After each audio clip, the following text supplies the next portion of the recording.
دیوانہ پن روزے قیامت کام آئے گا. سبحان اللہ. یہی دیوانہ پن روزے قیامت کام آئے گا. کسی کا بھی لوگے نبی کا نام آئے گا. کسی کا نام بھی لوگے نبی کا نام آئے گا. اور محمد مصطفیٰ کا نام ایسا اسم اعظم ہے جہاں کچھ کام نہ آئے وہاں یہ کام آئے گا. جہاں کچھ کام نہ آئے وہاں یہ کام آئے گا. اب آئیے شب دیجور کو چاک کر کے علم و ادب کا چراغ کشور دل کے شبستانوں میں روشن کر دینے والی ذات، جن کی گفتگو میں مذہبی سوز، اخلاقی قدریں اور فکری بلندیاں موجود ہیں. میں گزارش کرتا ہوں علامہ مولانا مفتی منظر محسن پرنوی صاحب قبلہ کو کہ وہ مائک پہ تشریف لا رہے ہیں. ان کا آپ ویلکم، سواگتم، خیر مقدم. اللہ کی بڑائی بیان کر لیجئے، رسول کی رسالت کا تذکرہ کر لیجئے. نعرہ تکبیر، نعرہ رسالت، غوث الورا، مصرف اعلی حضرت. فکر و فن کی چاک چادر کو رفو کر جائیے، جیسے کرتے تھے اکابر ہو بہو کر جائیے. جن کے جملے میں پوشیدہ ہے نیا ایک انقلاب، ہے گزارش آج ایسی گفتگو کر جائیے.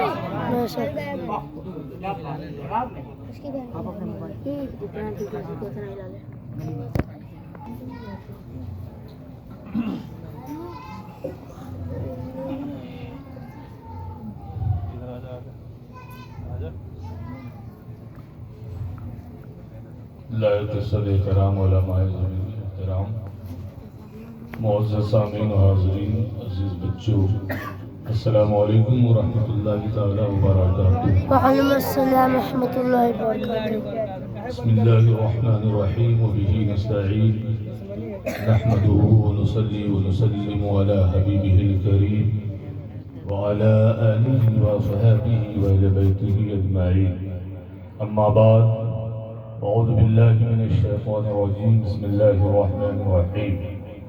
وعباد الرحمن الذین یمشون علی الارض ہونا وإذا خاطبهم الجاهلون قالوا سلاما والذين يبيتون لربهم سجدا وقياما والذين يقولون ربنا اصرف عنا عذاب جهنم إن عذابها كان غراما إنها ساءت مستقرا ومقاما والذين إذا أنفقوا لم يسرفوا ولم يقتروا وكان بين ذلك قواما والذين لا يدعون مع الله إلها آخر ولا يقتلون النفس التي حرم الله إلا بالحق ولا يزنون ومن يفعل ذلك يلقى أثاما.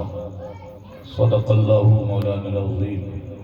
رب اشرح لي صدري ويسر لي أمري واحلل عقدة من لساني يفقهوا قولي.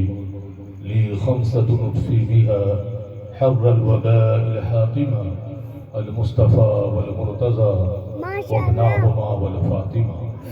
قال الله تبارك وتعالى في شان حبيبه إن الله وملائكته يصلون على النبي يا أيها الذين آمنوا صلوا عليه وسلموا تسليما. اللهم صل على سيدنا شفينا بنا مولانا محمد وسلم. صلوا صلاة والسلام عليك يا رسول الله صلى الله عليه وسلم. والكرم بالعلم والحلم والحكم وآله وصحبه وذرياته وأهل بيته وسلم تسليما كثيرا كثيرا. ادھر آ جائیے، تھوڑا سا ادھر آ جائیے. ارے جگہ ادھر ہے. گرامی قدر سامعین و حاضرین، وقت بہت کم ہے، باتیں بہت سی کرنی تھی، لیکن حضرت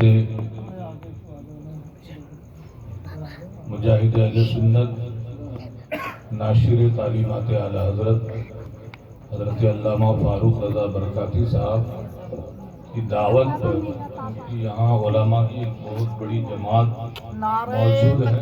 اللہ اکبر یا رسول اللہ.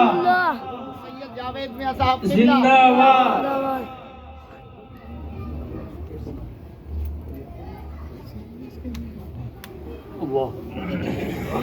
ماشاء اللہ. آپ لوگ تھوڑا ادھر آ جائیے وہاں آج کی خوبصورت مجلس کے باوقار اور ذمہ دار سرپرست اعلیٰ پیر طریقت حضرت سید جاوید علی صاحب نقشبندی حفظہ اللہ ہمارے بیچ تشریف لے آئے. آپ کا یہاں پر ہم سب محبین کی جانب سے خیر مقدم ہے. اللہ کریم ان کا سایہ جماعت اہل سنت پر دراز فرمائے اور ان کے ذریعے ہمارے علماء اہل سنت کے ذریعے اللہ پاک بہتر سے بہتر کام لے اور ہمارے اس علاقے میں قاسم بہار میں دین و سنیت کو فروغ ملے. حاضرین کرام، تمہید کا وقت نہیں ہے. آپ کو اچھی طرح سے معلوم ہے کہ دہلی کے سلطان محبوب الہی سلطان المشائخ حضرت خواجہ نظام الدین اولیاء بدایونی ثم دہلوی رحمۃ اللہ تعالیٰ علیہ کو اسے پاک جاری ہے اور آج ابھی یہاں سے مجھے وہاں پہنچنا ہے. یہ حضرت قبلہ برکاتی صاحب کیونکہ دہلی میں ہمارے سرپرست اول ہیں تو اس وجہ کر ان کی دعوت پر ان کی آواز پر لبیک کہنا یہ میرا فرض تھا. طبیعت کی ناسازی کے باوجود میں چلا ہے اور کوشش یہ کروں گا کہ آپ حضرات کو سبق سنا کر اصلاح لے کر پھر جو ہے محبوب الہی کی بارگاہ میں روحانی غذا کے لیے حاضر ہوگا. حاضرین، آج ہماری یہ مشترکہ خوش بختی ہے کہ ہم محبوب سبحانی قطب ربانی شہباز لامکانی حضرت سیدنا الشیخ عبدالقادر محی الدین جیلانی غوث الاعظم دستگیر بڑے پیر روشن ضمیر رحمہ اللہ کی گفتگو سننے سنانے کی سعادت حاصل کر رہے ہیں. خبر والے ہی خبر والوں کی صحیح خبر دے سکتے ہیں. بے خبروں کو کیا معلوم کہ خبر والوں کا مقام کیا ہے. میں نے بات خبر والوں کی اس لیے کی ہے کہ قرآن نے کہا الرحمن فاسأل به خبیرا.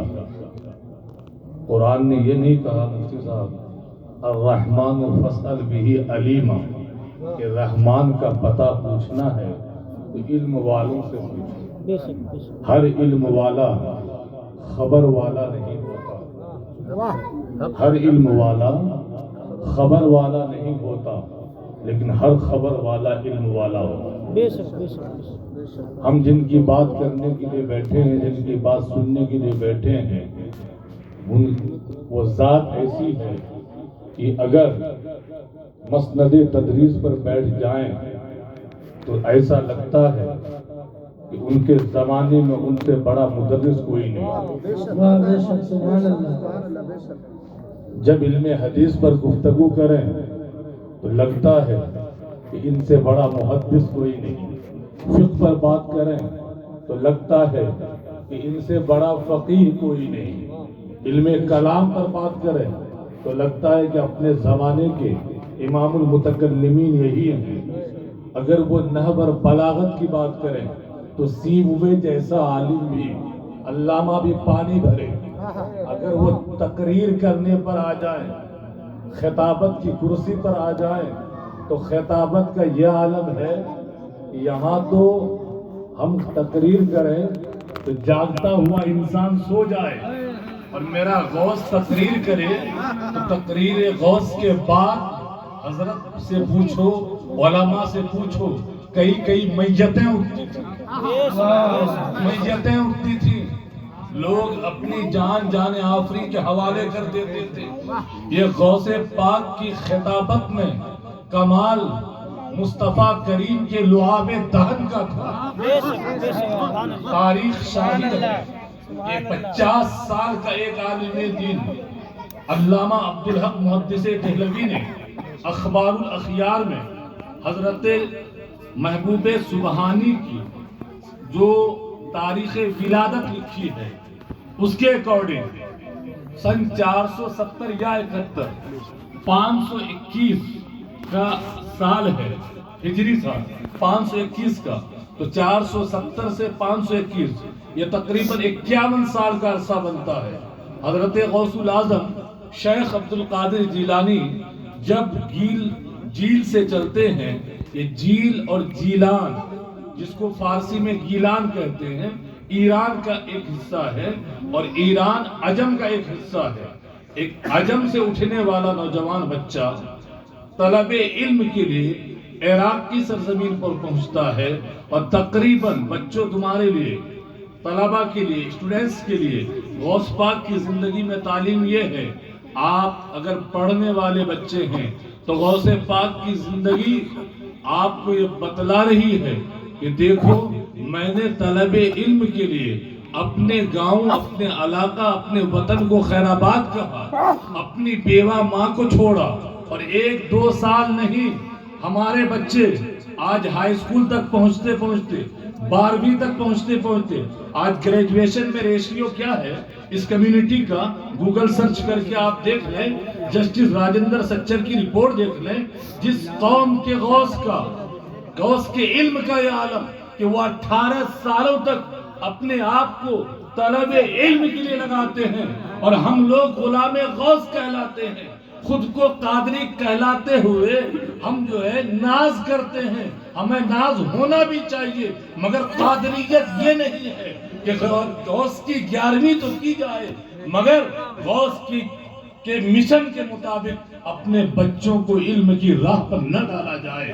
اگر آپ نے بچوں کو علم کی راہ پر نہیں ڈالا ہے، اگر آپ نے اپنے بچوں کو طلب علم کے لیے اپنے سینے سے، اپنے آپ سے، خود سے جدا کرنے کا جذبہ اپنے اندر پیدا نہیں کیا ہے تو آپ کی قادریت جھوٹی ہے، آپ ابھی غلام غوث نہیں بنے ہیں، ابھی غلامی غوثیت میں ابھی آپ کچے ہیں، پکے اس وقت ہوں گے جب آپ حضرت شیخ عبد القادر جیلانی کی والدہ کی طرح یہ نصیحت اور وصیت کرتے ہوئے اپنے بیٹے سے جدا ہونا برداشت کریں گے کہ بیٹا جاؤ طلب علم میں لگ جاؤ، ممکن ہے کہ تمہاری ماں سے اب تمہاری ملاقات نہ ہو، لیکن میرے بچے ایک بات، ایک نصیحت میری یاد رکھنا کہ کبھی بھی کسی بھی حال میں جھوٹ مت بول۔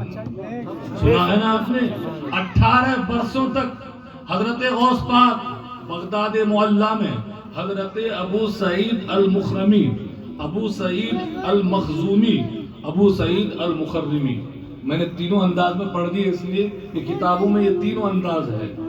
اب کوئی اس کو مخزومی پڑھتا ہے، کوئی مخرمی پڑھتا ہے، کوئی مخرمی پڑھتا ہے، تو تینوں جائز ہے۔ آپ کے استاذ ہیں، چھوٹا سا مدرسہ تھا، لیکن وہ ایسا مدرسہ تھا کہ وہاں سے فقط خشک ملا پیدا نہیں ہوتے تھے اور زاہد تن نظر بھی پیدا نہیں ہوتے تھے۔ وہ ایسا ادارہ تھا جہاں شریعت اور طریقت دونوں کا جام پلایا جاتا تھا۔ وہاں جو ساقی میخانہ تھا ان کی ذات مجمع البحرین تھی، بیک وقت وہاں شریعت اور طریقت کا جس ذات میں سنگم ہو اسی ذات کو مجمع البحرین کہتے ہیں۔ حضرت غوث الاعظم شیخ عبد القادر جیلانی 18 برسوں تک علم حاصل کرنے کے بعد پھر آپ جب درسگاہ میں بیٹھتے ہیں پڑھانے کے لیے، آپ کو معلوم ہے ایک بڑا نام ہے علمی دنیا میں، علامہ ابن قدامہ، علماء نے ان کو پڑھا ہے۔ علامہ ابن قدامہ بتاتے ہیں، وہ لکھتے ہیں کہ میں جب شیخ کی بارگاہ میں پہنچا پڑھنے کے لیے تو آپ کی حیات مبارکہ کا وہ آخری سال تھا، اور آخری 6 ماہ میں تک حضرت شیخ عبد القادر جیلانی سے میں نے علم حاصل کیا۔ اس سے پتا چلا کہ شیخ کی عمر مبارک ہے 91 برس، 91 ایئرز۔ ایک 91 سال کا بوڑھا شخص درسگاہ میں بیٹھ کر علماء، فقہاء، محدثین، متکلمین کو علم کا فیض بانٹ رہا ہے۔ ہمارا غوث ہمیں پیغام دے رہا ہے اور وقت کے جھوٹے مکار صوفیوں کا پردہ چاک کر رہا ہے۔ جو یہ کہتا ہے کہ صوفیوں کا علم سے کوئی تعلق نہیں ہوتا، میں ڈنکے کی چوٹ پر کہتا ہوں جو شریعت سے بے بہرا ہے، بنا شریعت کے طریقت محال ہے۔ جس نے شریعت کا سفر نہیں کیا وہ طریقت کی راہ کا مسافر ہو ہی نہیں سکتا، اور اگر طریقت کی راہ کے مسافری کا دعوے دار ہے تو اس سے بڑا جھوٹا کوئی نہیں۔ آغوں سے مادر سے لے کر مطلب العلم من المہد للحد، آغوں سے مادر سے لے کر قبر میں جانے تک علم حاصل کرتے رہو۔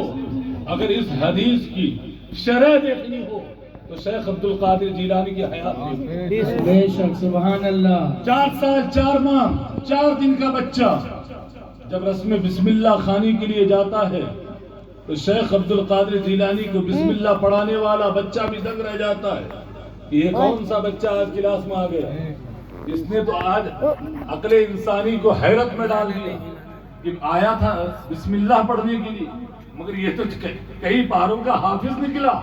ہاتھ جوڑ کر استاد کھڑا ہو گیا، بولا بابا تجھے نہیں پڑھا سکتا میں، یہ سیکھا کہاں سے؟ بچہ کہتا میری ماں سے، تو پھر تیری ماں ہی تجھے پڑھا سکتی ہے، اس لیے کہ ماں کاملہ ہے، عارفہ ہے، عابدہ زاہدہ ہے، وہ ثانیہ زہرا ہے، تبھی تو ایسا بچہ اس نے جنم دیا جو پیدا ہوتے ہی قرآن پڑھ رہا ہے۔ عبد القادر میں تجھے نہیں پڑھا سکتا، تیری ماں ہی پڑھا سکتی ہے۔ ہانپتا کانپتا ڈرتا سہمتا بچہ گھر پہنچا کہ اب تو میری خیر نہیں، ماں پٹائی لگائے گی کہ مدرسے سے واپس کیوں آیا گیا، ابھی تو تجھے چھوڑ کر آیا تھا۔ لیکن جب پہنچے ماں نے پوچھا بیٹا عبد القادر کیوں واپس چلا آیا؟ آپ نے عرض کیا اماں حضور استاد نے تو ہاتھ جوڑ لیے، وہ کہہ رہے ہیں کہ میں ایسے باکمال بچے کو نہیں پڑھا سکتا، اس لیے کہ میں کئی پارے میں نے انہیں سنا دیے، آپ سے جو کچھ میں نے سنا تھا وہ سب حفظ ہو گیا ہے۔ ماں نے کہا کوئی بات نہیں میرا بیٹا، میں تجھے پڑھاؤں گی، آپ کی ماں پڑھاتی ہیں۔ یاد رکھو دوستو، آج ہمارے علماء ہاتھ اٹھا کر، ارے یہاں کیا، اگر یہ ہاتھ اٹھتے اٹھتے 7ویں آسمان تک بھی پہنچ جائیں نا تب بھی دعا قبول نہیں ہونے والی۔ معذرت کے ساتھ آپ کہو گے کیوں؟ میرے آقا نے فرمایا تھا ایک دور آئے گا کہ جب ہماری امت کے جو اخیار ہیں وہ دعا کریں گے، مگر اخیار پر اشرار کو مسلط کر دیا جائے گا، اخیار پر اشرار کو مسلط کر دیا جائے گا اور اخیار کی دعائیں قبول نہیں کی جائیں گی۔ صحابہ نے عرض کیا یا رسول اللہ علیہ السلام وہ منحوس دور کب آئے گا، کیوں آئے گا؟ اس نحوست کی وجہ کیا ہے کہ جب اللہ اخیار کی بھی دعائیں نہیں سنے گا۔ میرے آقا نے فرمایا جب میری امت سے دعوت کا کام اٹھ جائے گا، دعوت کا کام جب امت کے بیچ سے ختم ہو جائے گا تب اللہ پاک اس امت کی دعاؤں کو قبول نہیں فرمائے گا۔ ایمانداری کے ساتھ بتائیے، آج ہر ایک 100 قدم پر، ہر گلی ہر نکڑ پر ایک کمرے پر مشتمل جامعہ موجود ہے، 2 کمروں پر مشتمل دارالعلوم موجود ہیں، لیکن مجھے بتائیے، میں ان مکتبوں کی بات نہیں کرتا، جامعہ عشر مبشرہ جیسے جو چھوٹے ادارے ہیں، یہ تو کم از کم پڑوس کے محلے کے بچوں کو قرآن پڑھنا بھی اگر سکھا دیں، انہیں احکام شریعت سے واقف کرا دیں، دین کی جو بنیادی تعلیم اس سے آشنا کرا دیں، یہ کافی ہے۔ لیکن جو بڑے بڑے دارالعلوم ہم نے کھول رکھے ہیں، کتنے دائی پیدا ہو رہے ہیں ہمارے یہاں سے، بتائیں آپ؟ جب دعوت کا نام لیا جاتا ہے فوراً ذہن جاتا ہے بریانی کی طرف، ہے کہ نہیں؟ دعوت سے ہم نے وہی سمجھ رکھا ہے نا، مرغ و مرغن، بریانی، یہ بریانی زدہ قوم، یہ قورمہ خور قوم۔ ارے دعوت سے مراد میرے عزیزو یہ دعوت نہیں تھی۔ آج بھارت جیسی سرزمین پر اگر ہم پٹ رہے ہیں، ہم ذلیل و رسوا ہو رہے ہیں، تو اس کی واحد وجہ جو میری سمجھ میں آ رہی ہے کہ ہم نے صوفیہ کے طریق کو چھوڑ دیا۔ یہ سرزمین اہل اللہ کی ہے، یہ دلی سلطان جی کی ہے، یہ دلی حضرت نصیر الدین محمود چراغ دہلوی کی دلی ہے، یہ دلی حضرت شاہ کلیم اللہ جہان آبادی کی دلی ہے، یہ دلی اللہ والوں کی دلی ہے، یہ بھارت غریب نواز کا بھارت ہے۔ یہاں ہمارے صوفیاء نے دعوت کے کام سے، دعوت کے کاج سے لوگوں کے دلوں پر حکمرانی کی تھی۔ آج ہم نے اسی دعوت کے کام کو چھوڑ دیا، آج ہم اپنے پڑوس کے بھائیوں کے پاس دین لے کر نہیں پہنچ رہے۔ حضرت غوث العظم شیخ عبد القادر جیلانی نے جب درسگاہ سجائی تو اب سنیے، ان کی درسگاہ سے صرف مولوی پیدا نہیں ہوئے، امام پیدا نہیں ہوئے، مؤذن پیدا نہیں ہوئے، صرف اور صرف 40واں اور برسی کرنے والے پیدا نہیں ہوئے، بلکہ حضرت شیخ عبد القادر جیلانی کی درسگاہ کا فیض یہ ہے، مورخین لکھتے ہیں کہ حضرت شیخ عبد القادر جیلانی کی درسگاہ سے بیک وقت 5 طرح کے افراد پیدا ہوئے۔ بے شک سبحان اللہ۔ پہلی جماعت کون سی تھی؟ آپ بعثت نبی کے حوالے سے جو آیت ہے قرآن میں وہ پڑھ لیں، اور بعثت کے جو مقاصد وہاں بیان کیے گئے وہ پڑھ لیں۔ لقد من اللہ علی المؤمنین اذ بعث فیہم رسولا من انفسہم یتلو علیہم آیاتہ ویزکیہم ویعلمہم الکتاب والحکمہ۔ یہ 4 منصب بیان کیے گئے ہیں، یہ 4 ذمہ داریاں بیان کی گئی ہیں ایک رسول کی، پیغمبر کی۔ یتلو علیہم آیاتہ، اللہ کی آیتوں کو اللہ کے بندوں پر تلاوت کرے گا۔ تلاوت کرنے کو تالی قرآن کہتے ہیں، تلاوت کرنے والے کو تالی قرآن کہتے ہیں۔ نبی علیہ السلام کی سیرت کے اس پہلو کو جس نے مضبوطی سے پکڑا وہ ہمارے حفاظ ہیں، قراء ہیں، جو قرآن کی تلاوت کر رہے ہیں اور جن کی وجہ سے تعلیمات قرآن کو آگے بڑھنے کا اور آگے بڑھانے کا موقع ملا۔ دوسری چیز جو قرآن نے بیان کی، وَيُعَلِّمُهُمُ الْكِتَابِ، اور یہ پیغمبر لوگوں کو کتاب کی تعلیم دے گا، وَالْحِکْمَةِ، اور علم کے ساتھ ساتھ حکمت بھی سکھائے گا، اور پھر اس کے بعد وَيُزَكِّيهِمْ، اور ان کے باطن کی صفائی کرے گا، تزکیہ نفس کرے گا۔ اب اس آیت میں 2 چیزوں کا بیان ہے، علم اور حکمت۔ ہر عالم حکیم نہیں ہوتا، مگر ہر حکیم عالم ہوتا ہے۔ حکیم سے مراد وہاں دوا بیچنے والا مت دیجیے گا، پہلے اس کی وضاحت کر دے رہا ہوں، اور ایسا یہ بھی حکیم ہے۔ الحمدللہ آپ حکیم بھی اور عالم بھی، ٹھیک ہے؟ تو ہر عالم حکیم ہو یہ کوئی ضروری نہیں ہے۔ علم اور حکمت، میں نے شروع میں بات کہی تھی کہ علم اور خبر، کہ ہر علم والا خبر والا نہیں ہوتا، مگر ہر خبر والا علم والا ہوتا ہے۔ شیخ عبد القادر جیلانی شروعات میں آپ جو فتویٰ لکھتے تھے تو فتویٰ آپ حنبلی المسلک اور شافعی المسلک کے مطابق دیتے تھے۔ آپ کو حنبلی المذہب بھی کہا جاتا ہے۔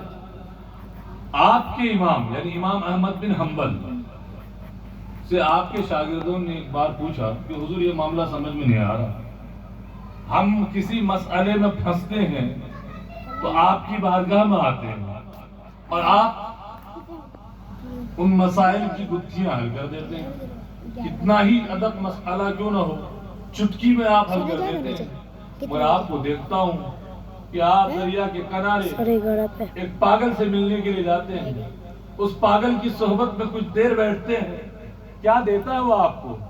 آپ نے کہا بیٹا تم نے صحیح کہا، میں جس پاگل کے پاس جاتا ہوں جسے دنیا پاگل سمجھتی ہے وہ پاگل نہیں ہے۔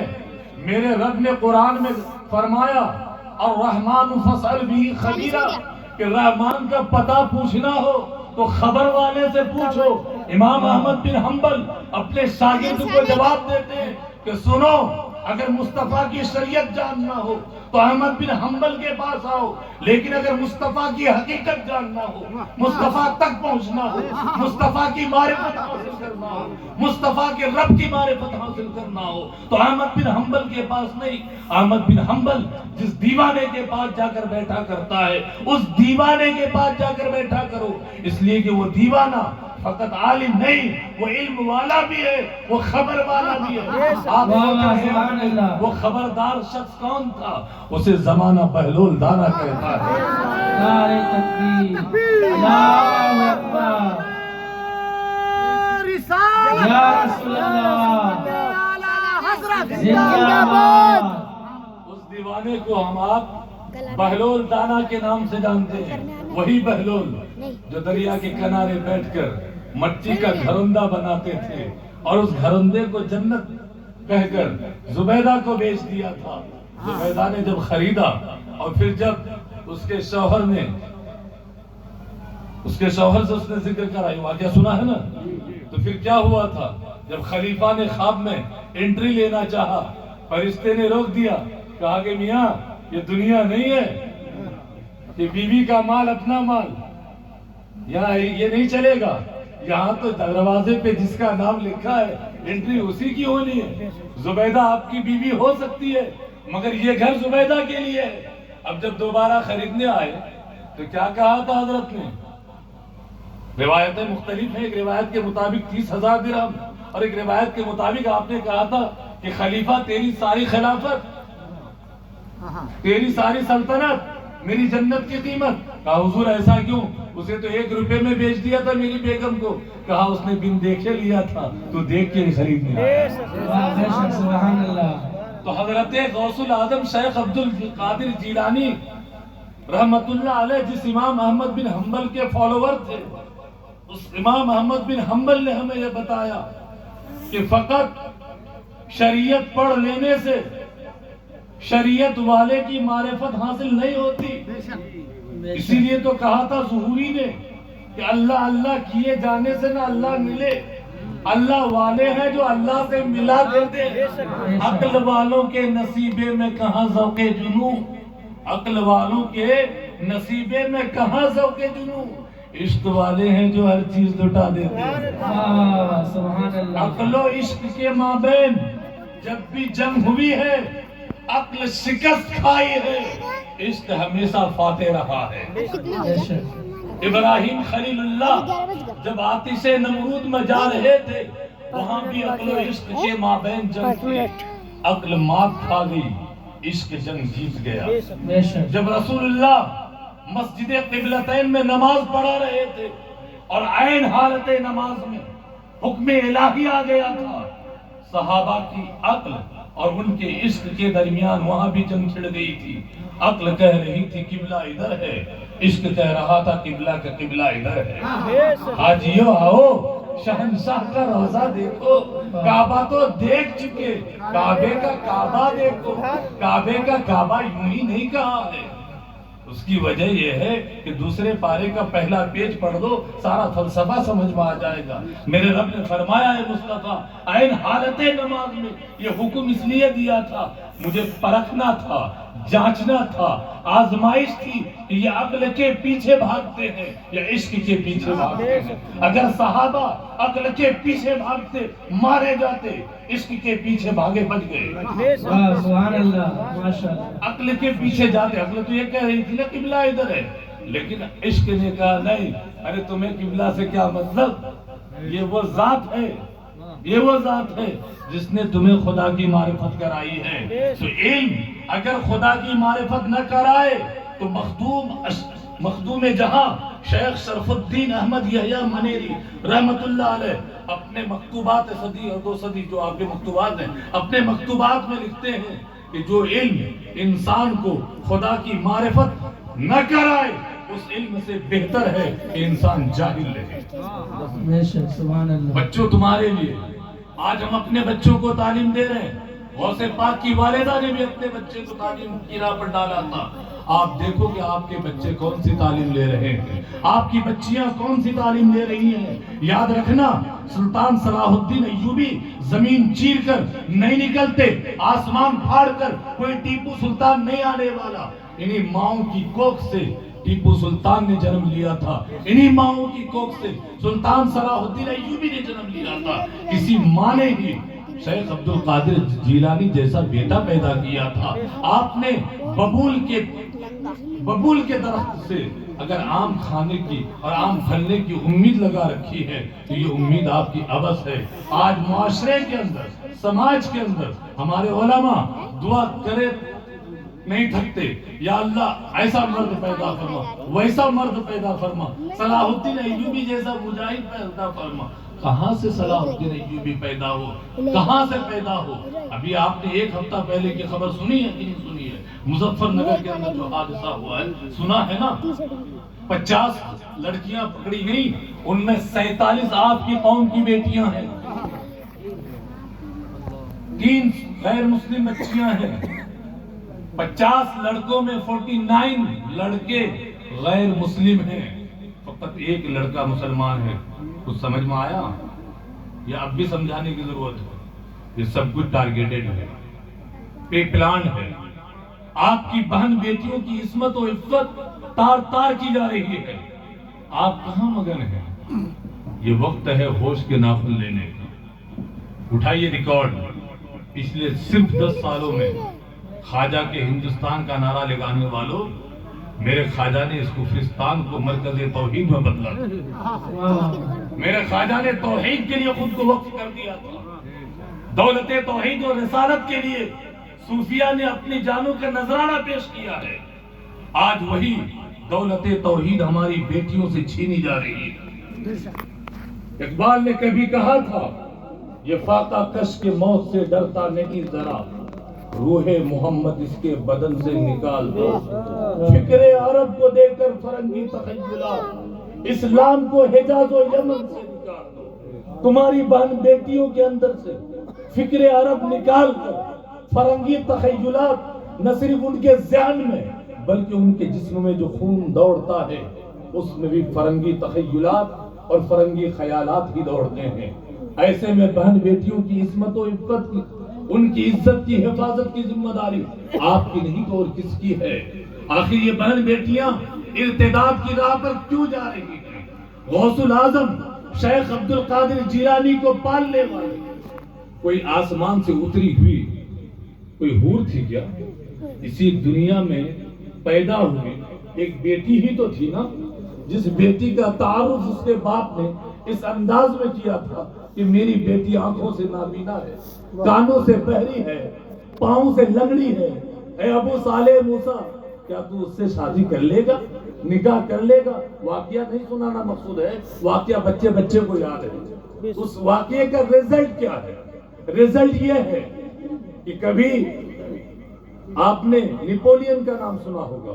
نیپولین ایک غیر مسلم ہے، مگر نیپولین بوناپارٹ کا ایک جملہ کتابوں میں ملتا ہے۔ اس نے کہا تھا کہ تم مجھے اچھی مائیں دو، میں تمہیں ایک بہتر قوم دوں گا۔ بہتر قوم کی تشکیل کے لیے بہتر ماں کی ضرورت ہوتی ہے۔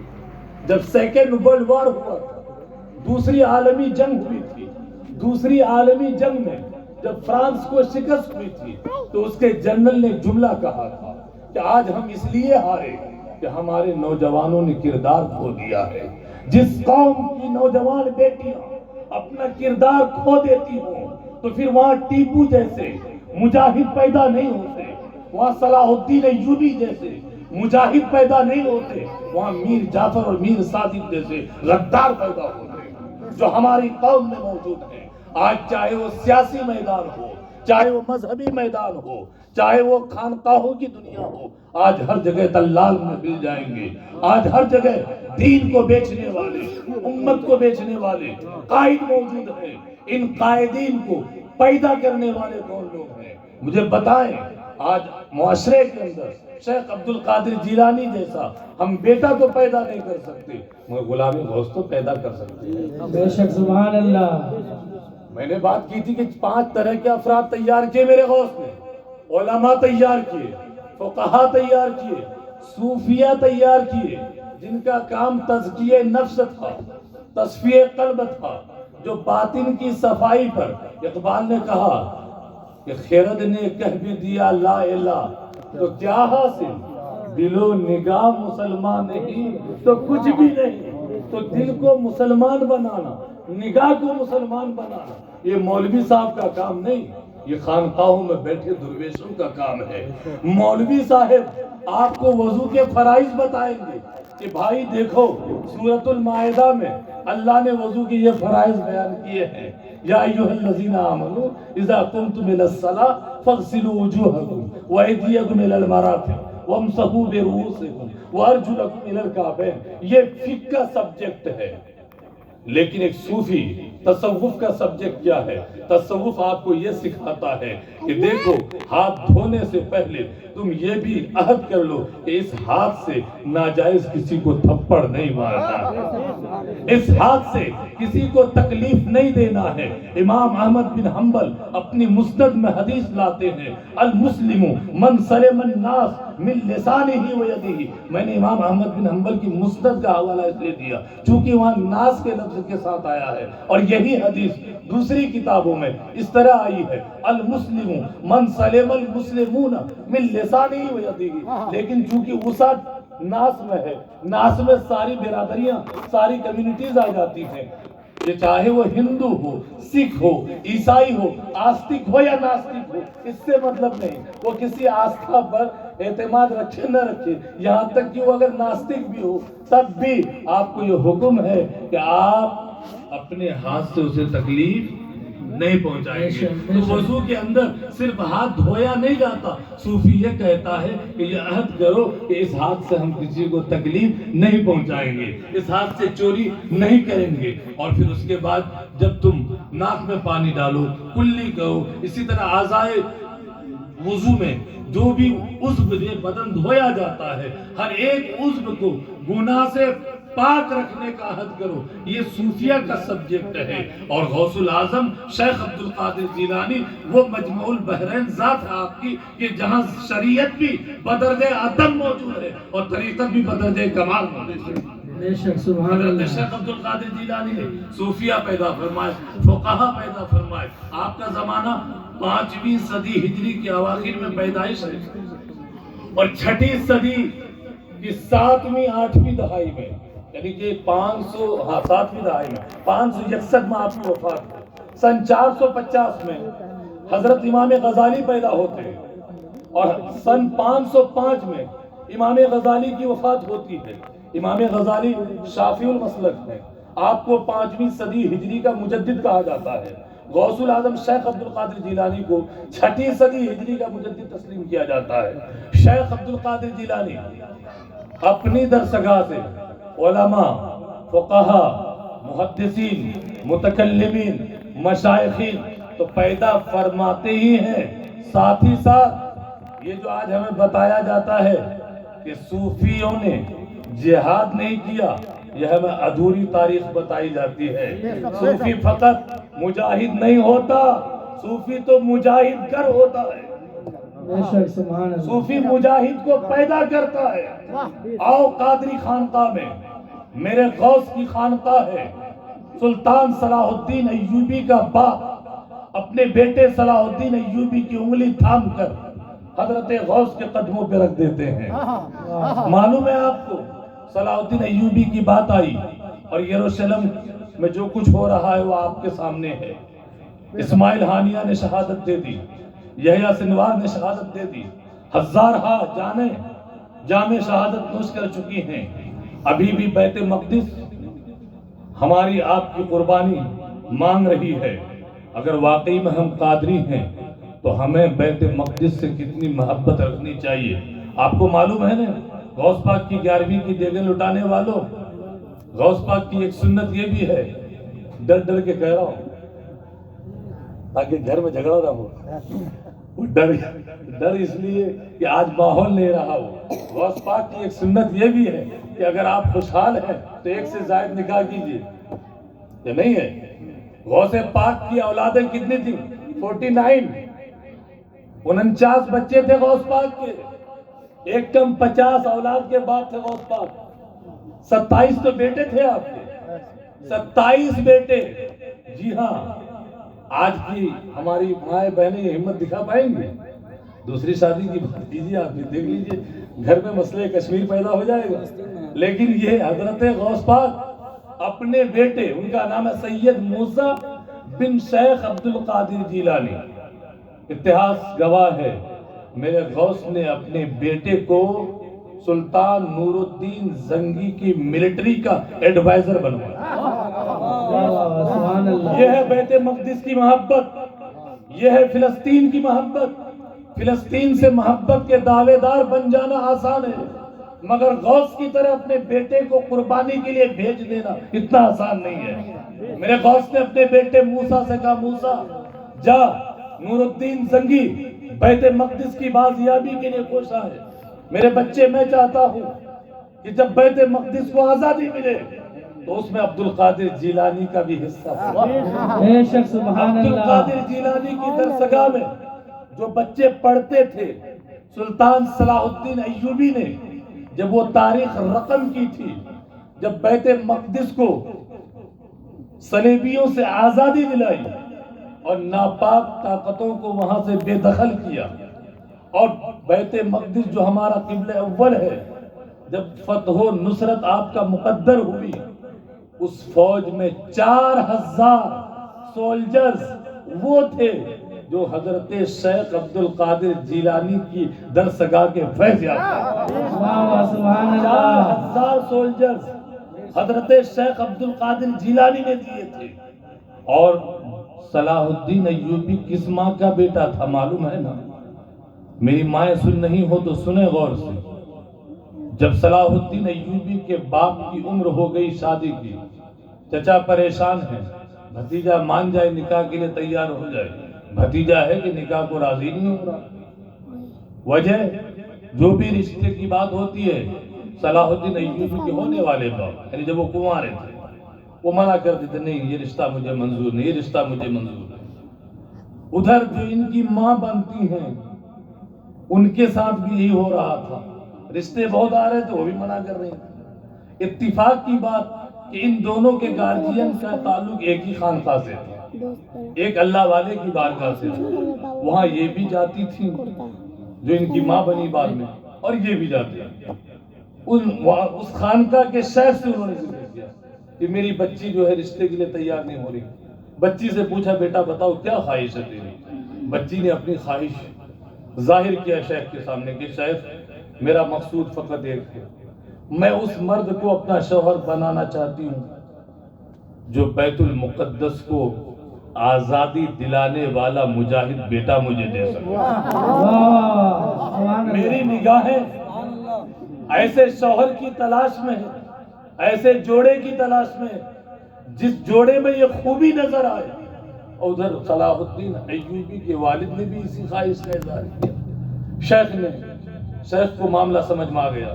شیخ نے دونوں کے گارجین سے کہا کہ دیکھو اس بچی کے خیالات اور اس بچے کے خیالات ملتے جلتے ہیں، ان دونوں کا رشتہ کر دیا جائے. دونوں کا رشتہ ہوتا ہے اور دیکھیے رب کی رحمت سے کہ جو بچہ جنم لیتا ہے اسی بچے کو تاریخ صلاح الدین ایوبی کے نام سے جاتی ہے. اب اس صلاح الدین ایوبی کو غوث پاک نے بچپنے میں اپنی غلامی میں قبول فرما لیا. غوث پاک نے پیشانی پڑھی اور پیشانی پڑھ کے ان کے والد سے کہا، میاں مبارک ہو، یہ بچہ کوئی معمولی بچہ نہیں، میں مستقبل میں اس کے ہاتھ میں بیت المقدس کے فتح کا علم دیکھ رہا ہوں. بے شک سبحان اللہ. شیخ عبد القادر جیلانی کی زبان سے جو بات نکل گئی، جانتے ہیں آپ اللہ والے کی زبان سے جو بات نکلتی ہے تو وہ پھر ہو کر رہتی ہے. والذی جاء بالصدق وصدق به اولئک هم المتقون لهم ما یشاءون عند ربهم ذلک جزاء المحسنین. 24واں پارہ کا پہلا پیج ہے. اللہ فرماتا ہے والذی جاء بالصدق وصدق به اولئک هم المتقون. مفسرین فرماتے ہیں کہ یہ آیت سیدنا ابو بکر صدیق بانی سلسلہ عالیہ نقشبندیہ ان کے حوالے سے ہے. حضرت سیدنا صدیق اکبر نے تصدیق کری تھی رسول اللہ کی سب میں پہلے. تو والذی جاء بالصدق وہ جو صرف سچائی کو لے کر آیا اور ان کی جنہوں نے تصدیق کری، اولئک هم المتقون، وہی لوگ کیا ہیں؟ متقی ہے. اور متقی کا انعام یہ ہے کہ لہم ما یشاءون عند ربهم. متقی وہ کچھ پا لیتا ہے اپنے رب کے پاس سے جو کچھ وہ چاہ لیتا ہے. چاہنے کا تعلق زبان سے نہیں ہوتا، چاہت کا تعلق دل سے ہوتا ہے نا. اس کا مطلب یہ ہوا کہ اللہ والوں کو زبان کھولنے کی بھی ضرورت پیش نہیں آتی، بے شک دعا مانگنے کی بھی ضرورت پیش نہیں آتی، وہ فقط چاہ لیتے ہیں۔ لَهُمْ مَا يَشَاءُونَ عِندَ رَبِّهِمْ ذَلِكَ جَزَاءُ الْمُحْسِنِينَ۔ قرآن کہتا ہے کہ محسنوں کا بدلہ یہ ہے، صاحبان احسان کی نیکیوں کا بدلہ یہ ہے کہ وہ جو کچھ چاہ لیتے ہیں ان کا رب ان کی چاہت کے مطابق انہیں عطا کر دیتا ہے۔ غوث پاک نے جو پیشین گوئی فرمائی حضرت صلاح الدین ایوبی کے حوالے سے وہ بات صحیح ثابت ہو کر رہی، اور پھر صلاح الدین ایوبی نے بیت المقدس کو فتح کیا۔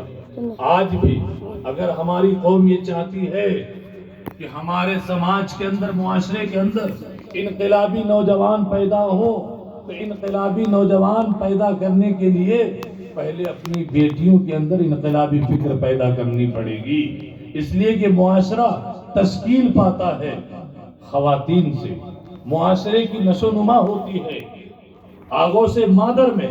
اگر آغوش مادر اگر پاک ہے تب تو پھر بچہ وہاں سے انشاءاللہ صاف ستھرا اور پاکیزہ ماحول میں پل کر آئے گا، اور جب وہ پاکیزہ ماحول میں پل کر نشو نما پا کر آئے گا تو انشاءاللہ وہ مرد مجاہد پیدا ہوگا، ورنہ وہ دین کو بیچنے والا، قوم کو بیچنے والا ہوگا۔ حضرت غوث العظم شیخ عبد القادر جیلانی عالی مرتبت ہے، ان کے مرتبے کو کوئی نہیں پہنچ سکتا۔ نبی پاک صلی اللہ علیہ وآلہ وسلم جس طرح انبیاء کے درمیان میرے نبی کا کوئی ثانی نہیں، اسی طرح اولیاء کی جماعت میں غوث پاک کا کوئی ثانی نہیں۔ سبحان اللہ۔ ادب سیکھا جاتا ہے۔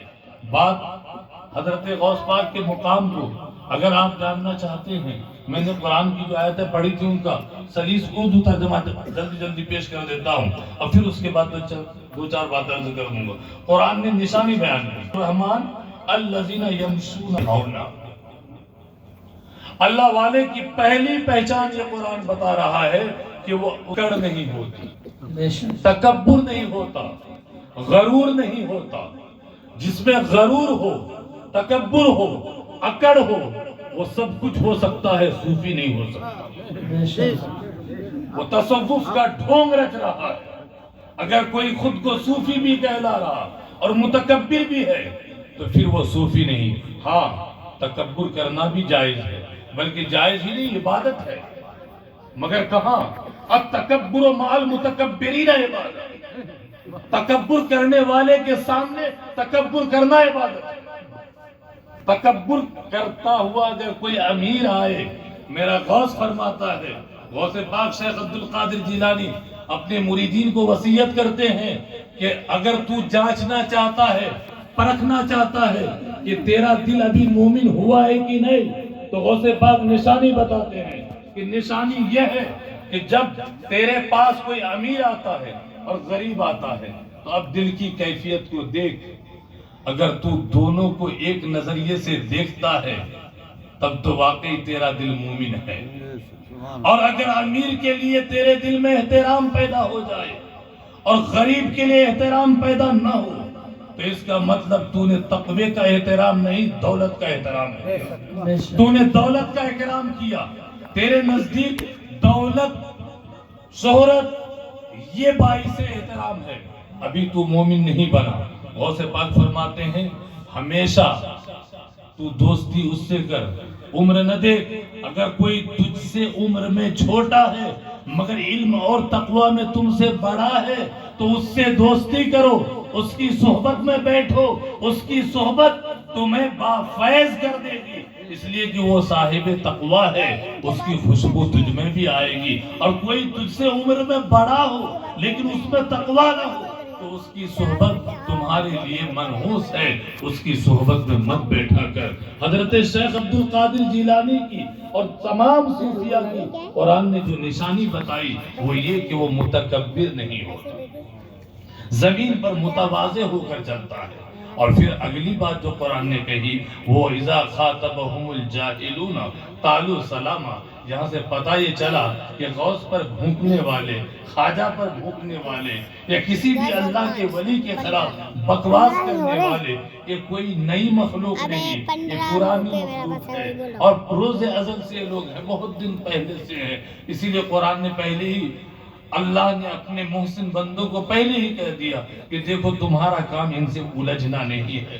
وَإِذَا خَاطَبَهُمُ الْجَاهِلُونَ قَالُوا سَلَامًا، اور جب ان رحمان کے بندوں سے، ان اللہ والوں سے کوئی جاہل الجھتا ہے تو یہ الجھتے نہیں بلکہ سلام مفارقت کرتے ہوئے آگے نکل جاتے ہیں۔ سبحان اللہ۔ اگلی بات والذین یبیتون لربہم سجدا وقیاما، اللہ والے کی ایک نشانی یہ ہے کہ وہ راتوں کو اٹھ کر اپنے رب کے حضور سجدہ و قیام کرتا ہے۔ بے شک۔ غوث پاک کی زندگی کا ایک بڑا مشہور واقعہ ہے کہ 40 سال تک عشاء کے وضو سے فجر کی نماز پڑھی ہے نا حضرت؟ ہمارے علماء بیان کرتے ہیں کہ نہیں کہ 40 سالوں تک عشاء کی وضو سے فجر کی نماز ادا کی۔ غوث پاک کی 11ویں منانے والوں کو کچھ پیغام ملا آپ کو؟ پیغام یہ ہے، ہمیں کرامتیں خوب یاد ہے، مردہ زندہ کر دیا، کشتی نکال دی، بارات دریا سے نکال دی، یہ بچوں کو یاد ہے، سمجھ رہے ہیں؟ لیکن کرامت جو ہم یاد رکھے ہوئے ہیں یہ ہم لوگ کرامتوں کو اہمیت دیتے ہیں، اللہ والے ان کو اہمیت نہیں دیتے۔ ان کے یہاں اور ان کے یہاں کیا، اسلام کی پوری 1500 سال کی تاریخ میں کسی ایسے عالم کا نام بتا دیں کہ جنہوں نے ولایت کا معیار کرامت کو قرار دیا ہو؟ کرامت کبھی معیار ولایت رہی ہی نہیں۔ معیار ولایت کرامت نہیں ہے۔ کرامت تو ایسی ہی ہے جیسے ایک بندہ راہگیر راہ چل رہا ہو اور دوران مسافری جو گرد راہ اڑتی ہے نا ہمارے قدموں سے جو گرد راہ اڑتی ہے، ایسے ہی ولی جب روحانی سفر پر ہوتا ہے تو روحانی سفر میں ان سے کرامتوں کا جو ظہور ہوتا ہے وہ کرامتوں کا ظہور اللہ والوں کے لیے وہ گرد راہ سے زیادہ حیثیت نہیں رکھتی۔ بے شک، سبحان اللہ۔ غوث العظم شیخ عبد القادر جیلانی وہ ہے، شاہ ولی اللہ ہوں، شیخ عبدالحق محدث دہلوی ہوں، بڑے سے بڑے پائے کے آپ علماء کو اٹھا لیجئے، 1000 سال 700-800 برس پرانے ان کے معاصرین کو بھی اٹھا لیجئے، جو تمام محقق علماء نے یہ بات لکھی ہے کہ غوث پاک سے جس کثرت کے ساتھ کرامتوں کا ظہور ہوا ہے کسی دوسرے ولی سے نہیں ہوا۔ لیکن بتانا یہ مقصود ہے کہ کرامتیں ہم بیان کریں، آپ سن لیں تو کیا اس سے قوم کا بھلا ہو جائے گا؟ بتائیں، بھلا نہیں ہوگا۔ کرامتوں کے ہم منکر نہیں ہیں، کرامتوں کا منکر قرآن کا منکر ہے۔ کرامت کا ثبوت تو قرآن سے ہے۔ آصف بن برخیہ سلیمان علیہ السلام کی امت کا ولی تھا نا، سلیمان کی امت کا ولی، اور اگر ملکہ سبا بلقیس کو تخت سمیت شہر سبا سے کہاں، یہ یمن کے اندر، سوچئے یمن کا ایک حصہ ہے، وہاں سے اٹھا کر اگر فلسطین کے علاقے میں سلیمان کی خدمت میں پلک جھپکنے سے پہلے وہ اگر پیش کر سکتا ہے تو کیا اس امت کا ولی غوث قطب ابدال یہ کام نہیں کر سکتا؟ ہم کرامتوں کو تو مانتے ہیں، لیکن کہنے کا مقصود یہ ہے کہ کرامت اصل نہیں، اصل استقامت ہے۔ ہمارے صوفیاء نے، بزرگوں نے جس چیز کو اہمیت دی ہے، حضرت مجدد صاحب مکتوبات شریف میں لکھتے ہیں، نقشبندی سلسلے کے شیخ یہاں پر موجود ہیں تو بات یاد آئی مکتوبات کی، حضرت لکھتے ہیں وَلَقَدْ آتَيْنَا مُوسَىٰ 9 آیات بینات، کہ اللہ نے موسیٰ علیہ السلام کو صرف 9 معجزے عطا کیے تھے، صرف 9 معجزے۔ تو کیا مطلب؟ وہ رسول نہیں تھے، اولو العزم رسول تھے۔ کسی نبی یا رسول سے بکثرت معجزات کا ظہور ہونا یا کسی ولی سے بکثرت کرامت کا ظہور ہونا یہ کمال نہیں ہے، بلکہ کمال کیا ہے؟ آئیے بایزید بستامی سے پوچھیں جو غوث پاک سے بھی پہلے کے ہیں۔ حضرت بایزید نے سنا کہ فلاں گاؤں میں کوئی اللہ والا رہتا ہے، اپنے مریدین سے کہا سنا ہے کہ وہاں کوئی اللہ کا محبوب و مقرب بندہ رہتا ہے، چلو ملنے چلتے ہیں، چلو ملنے چلتے ہیں۔ یہاں سے ایک بات معلوم ہوئی کہ پہلے کے جو صوفیہ تھے، اولیاء تھے، اللہ والے تھے، وہ ایک دوسرے سے ملنے جلنے کا ماحول رکھتے تھے، قائل تھے اس بات کے. کیوں؟ کیونکہ ان کے مابین جو چیز اصل تھی وہ تھی اللہ کی ذات، الحب للہ والبغض للہ. اگر وہ کسی سے ملنے کے لیے جاتے تھے تو خالصاً اللہ کی رضا کے لیے ملنے کے لیے گئے. جب ملنے کے لیے گئے دور دراز سفر طے کر کے، تو وہ اللہ والے جن کی شہرت سن کے گئے تھے وہ اذان کے بعد مسجد میں داخل ہو رہے تھے. اتفاق کی بات، انہوں نے پہلے اپنا بایاں قدم مسجد میں رکھ دیا. حضرت بایزید بستامی بغیر ملے، بغیر سلام کیے وہیں سے واپس ہونے لگے. مریدین نے کہا حضور کچھ معاملہ سمجھ میں نہیں آیا، اتنی دور سے آپ ہمیں لے آئے، سفر طے کرا ہم نے ان کی خاطر، ان سے ملیں گے، اور جب یہ سامنے ہے تو اب ان سے ملے بغیر آپ ہمیں واپس لیے جا رہے ہیں، اس کا کیا مطلب؟ حضرت بایزید نے فرمایا کہ بیٹا واپس اس لیے جا رہا ہوں کہ جسے محبوب کے گھر کی حیا نہیں، جسے محبوب کے گھر کا ادب نہیں آیا، اسے محبوب کا کیا ادب آیا ہوگا. میرے رب کے گھر میں داخلے کا ادب یہ ہے کہ پہلے دایاں پاؤں داخل کیا جائے. ابھی تو اسے اللہ کے گھر میں داخل ہونے کا ادب نہیں آیا ہے تو محبوب کا ادب کہاں سے آیا ہوگا؟ اب یہاں حضرت بایزید نے جس چیز کو اہمیت دی وہ کون سی چیز ہے بتائیں؟ وہ چیز ہے استقامت. تو استقامت غوث پاک کی یہاں بھی معنی رکھتی تھی.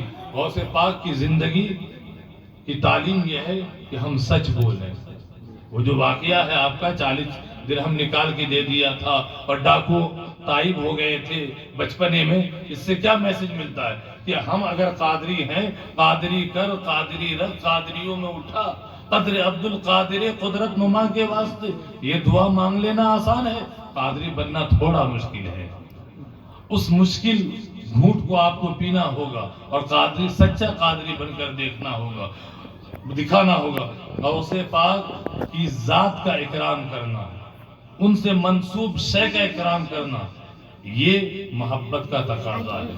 تجھ سے در سے سگ، سگ کہتے ہیں کتے کو، سگ سے ہے مجھ کو نسبت. اتنی پیاری بات کہی اعلیٰ حضرت. تجھ سے در سے سگ، سگ سے ہے مجھ کو نسبت، اور میری گردن میں بھی ہے دور کا ڈورا تیرا. اعلیٰ حضرت سے پوچھئے کہ غوث پاک کا مقام کیا ہے. حضرت محدث اعظم ہند جن دنوں تخصص فی الفقہ قاری افتاء کی مشق لے رہے تھے بریلی میں، محدث اعظم ہند، تو محدث اعظم ہند خود لکھتے ہیں کہ میں جب پہنچا دوسرا دن تھا، قاری افتاء کے آغاز سے پہلے اعلیٰ حضرت نے اپنے تخت پر مجھے بٹھایا جہاں وہ بیٹھ کے درس دیتے، اور اس پر اپنے پیسے سے 11 روپے کی شیرینی منگوائی اور غوث پاک کی 11ویں دلائی، نیاز دلائی. اس دوران یہ ہوا کہ تقسیم ہو گئی شیرینی کی. محدث اعظم ہند فرماتے ہیں کہ ہم نے دیکھا کہ ایک اعلیٰ حضرت کھڑے ہو گئے تو حاضرین بھی کھڑے ہو گئے. حاضرین نے سمجھا کہ شاید یہ کہیں جا رہے ہوں گے حاجت کے لیے، شاید اندر کمرے میں جانا ہوگا کسی ضرورت کے تحت، کچھ بھی ضرورت ہو سکتی ہے، کھڑے ہو گئے. لیکن حاضرین نے یہ دیکھا کہ آپ تخت پر سے اترے، نیچے آئے اور دونوں گھٹنوں کے بل بیٹھ گئے. اب انہیں کچھ سمجھ بھی نہیں آ رہا تھا کہ ہو کیا رہا ہے. اور اس کے بعد آپ اپنی زبان سے کچھ چاٹ رہے جو فرش پہ گرا ہوا. حضرت محدث اعظم ہند کہتے ہیں کہ جب ہم نے غور کیا کہ آخر کون سی ایسی شے ہے کہ اعلیٰ حضرت تخت سے اتر کر نیچے آئے اور پھر وہاں گھٹنوں کے بل بیٹھ کر اپنی زبان سے اس چیز کو چاٹ کر اٹھا رہے ہیں، تو پتا چلا کہ وہ کوئی اور چیز نہیں، وہ غوث کی 11ویں کی شیرینی تھی. سبحان اللہ. آپ سوچیں کہ غوث کی 11ویں کی شیرینی، وہ میٹھائی، اس مٹھائی کی اگر اتنی عزت ہے ان کے نزدیک تو غوث پاک کی کتنی عزت ہوگی، غوث پاک کا کتنا اکرام و احترام ہوگا. اس لیے غوث پاک کا اکرام و احترام کرنا چاہیے، اور جو نہیں کرتا بے ادبوں کے لیے کچھ بھی نہیں ہے. ادب سے ہی التصوف کلہ ادب، تصوف سارے کا سارا ادب ہی کا نام ہے. اور جو بے ادب ہوگا وہ ولی نہیں ہوتا. مجدد صاحب امام ربانی شیخ احمد سرہندی رحمۃ اللہ علیہ لکھتے ہیں کہ جب اللہ پاک کسی کو ولایت کے مقام پر فائز فرمانے کا ارادہ فرماتا ہے تو وہ رجسٹر رسول اللہ کے حضور پیش کیا جاتا ہے، اور جب رسول اللہ کی بارگاہ میں رجسٹر پیش کیا جاتا ہے تو میرے رسول وہ اس میں یہ ملاحظہ فرماتے ہیں کہ میرے بیٹے شیخ عبد القادر جیلانی نے اسے قبول کیا ہے یا نہیں کیا ہے۔ اگر شیخ عبد القادر جیلانی کا دستخط ہوتا ہے تو مجدد الفسانی فرماتے ہیں کہ پھر رسول اللہ اس میں دستخط فرما دیتے ہیں، اور اگر شیخ عبد القادر جیلانی کا دستخط نہیں ہوتا رجسٹر واپس کر دیتے ہیں کہ جاؤ، جسے میرا بیٹا عبد القادر جیلانی قبول نہیں کرتا میں بھی اسے قبول نہیں کرتا۔ پہلے عبد القادر جیلانی کی بارگاہ کا کوئی محبوب ہوتا ہے تب وہ مصطفیٰ کے در کا محبوب ہوتا ہے، اور جب مصطفیٰ کے در کا محبوب بنتا ہے تب وہ خدا کے در کا محبوب بنتا ہے۔ اگلی بات والذین یبیتون لربہم سجدا وقیاما، اللہ والے کیا کرتے ہیں؟ راتوں کو قیام کرتے ہوئے اور سجدہ کرتے ہوئے گزار دیتے ہیں۔ تو بچا بچا کے نہ رکھ اسے، تیرا آئینہ ہے وہ آئینہ جو شکستہ ہو تو عزیز تر ہے نگاہ آئینہ ساز میں۔ نصرت فتح علی خان کی آواز میں علامہ اقبال کا یہ کلام آپ نے سنا ہوگا۔ اس کلام کے اندر جسے بچانے کی بات اقبال نے کہی ہے کہ تو بچا بچا کے نہ رکھ اسے، تیرا آئینہ ہے وہ آئینہ۔ آئینے سے مراد یہاں قلب مومن ہے، قلب مومن۔ تو قلب مومن جب شکستہ ہوتا ہے تو وہ قیمتی بن جاتا ہے۔ غوث پاک کی عادت شریفہ یہ تھی کہ راتوں کو اٹھ کر رب کو منایا کرتے تھے، رویا کرتے تھے۔ ہم اور آپ بھی عہد کریں 11ویں کی اس محفل میں کہ ہم اپنے غوث کی اس سنت پر عمل کرتے ہوئے، رسول اللہ کی سنت پر عمل کرتے ہوئے، وہ تو صوفیہ تو 1000 رکعت پڑھ لیتے تھے، ہم 2 رکعت تو پڑھ سکتے ہیں۔ اس کے بعد والذین یقولون ربنا اصرف عنا عذاب جہنم، اتنا کچھ کر کے بھی وہ یہ نہیں کہتے تھے کہ جہنم کی قیامت آ کے مجھے جلا ڈالے، بلکہ وہ جہنم سے ڈرتے تھے اور وہ یہ کہتے تھے ربنا اصرف عنا عذاب جہنم ان عذابها کان غراما، اے میرے مولا جہنم کے عذاب کو ہم سے دور ہی رکھنا۔ ڈرتے تھے۔ اور اللہ والے جو ہوتے ہیں وہ صرف اپنی فکر نہیں کرتے۔ آگے آیت ہے والذین یقولون ربنا هب لنا من ازواجنا وذریاتنا قرۃ اعین واجعلنا للمتقین اماما۔ عباد الرحمن جو ہوا کرتے ہیں، اللہ والے جو ہوا کرتے ہیں، وہ اپنی بھی پرواہ کرتے ہیں، اپنی اولاد کی بھی پرواہ کرتے ہیں، اپنی بیوی کی بھی پرواہ کرتے ہیں، اور سب کے حق میں یہ دعا کرتے ہیں کہ یا اللہ میری اولاد میری بیوی کو میری آنکھوں کی ٹھنڈک بنا، انہیں متقی بنا۔ اللہ رب العزت نے جو اولیاء کی صفات بیان کی ہے دوسری کتابوں میں تو جانے دیں، صرف اگر قرآن پر ہی غور کر لیں، قرآن ہی کو غور سے پڑھ لیں، اور پھر اس کی روشنی میں ہم غوث پاک کی زندگی کو دیکھنا چاہیں تو الحمدللہ شیخ عبد القادر جیلانی غوث العظم دستگیر کی زندگی قرآن پاک کی ہو قرآن پاک کے مطابق ہے، سنت رسول کے مطابق ہے۔ ہر ولی کی زندگی نبی پاک صلی اللہ تعالی وسلم کی سیرت کا عکس ہوا کرتی ہے۔ اللہ رب العزت ہمیں آپ کو کہنے سننے سے زیادہ عمل کی توفیق بخشے۔ کہنے سننے میں جو بھی آمدن یا سہمن لغزش بھی ہو اللہ اسے معاف فرمائے۔